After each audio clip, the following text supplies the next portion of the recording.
एक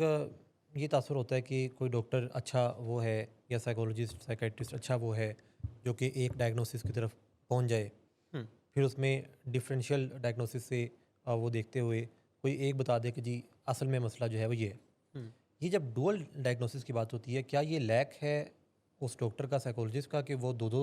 चीज़ें डायग्नोस कर रहा है, या वाकई कोई दो दो मसाइल एक इंसान को हो सकते हैं? अ, देखिए इसमें किसी किस्म की कोई कोताही या नाकामी नहीं है किसी भी प्रोफ़ेशनल की डायग्नोज़ करने में। टेक्निकली अगर हम समझें जो हम्म, फ़िज़ियोलॉजी है इन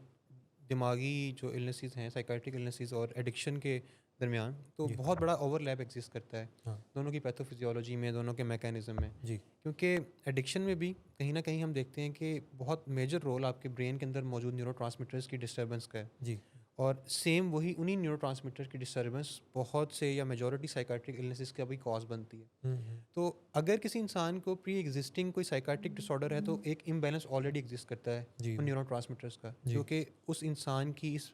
प्रोपेंसिटी को बढ़ाता है कि वो ड्रग्स की तरफ या एडिक्शन की तरफ माइल हो जाए। इसी तरह अगर कोई इंसान एडिक्शन में मुब्तला हो गया है फॉर वट एवर रीज़न, उसके अंदर प्रोपेंसिटी बढ़ जाती है to develop psychiatric illness later on in their life. तो अब ये जो यहाँ पर जो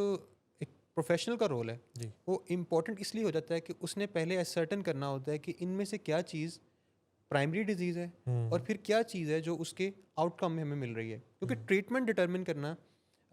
उस सही तशखीस के लिए बहुत ज़रूरी है। डुअल डायग्नोसिस अक्सर औकात एग्जिस्ट कर रहा होता है, उसकी वजह ये है कि अक्सर औकात बहुत से ऐसे पेशेंट जो एडिक्शन के होते हैं वो हमारे पास इतना लेट प्रेजेंट करते हैं कि उन ड्रग्स के इफेक्ट ने कहीं ना कहीं कोई साइकाट्रिक इलनेस उन लोगों के अंदर इंड्यूस कर दी होती है। हम्म और इसी तरह बहुत से लोग बहुत से टैबूज़ की वजह से, बहुत से स्टिग्मास की वजह से साइकाट्रिक इलनेसेस का ट्रीटमेंट भी बहुत लेट लेने आते हैं, और उस सारे टाइम फ्रेम में अक्सर औकात वो लोग एक्सपोज हो जाते हैं डिफरेंट ड्रग्स की तरफ, और उन ड्रग्स से एक्सपोज होने की वजह से वो एक एडिक्शन, एक एडिशनल बीमारी उनके ऊपर हावी हो गई होती है या उनके अंदर डेवलप हो गई होती है।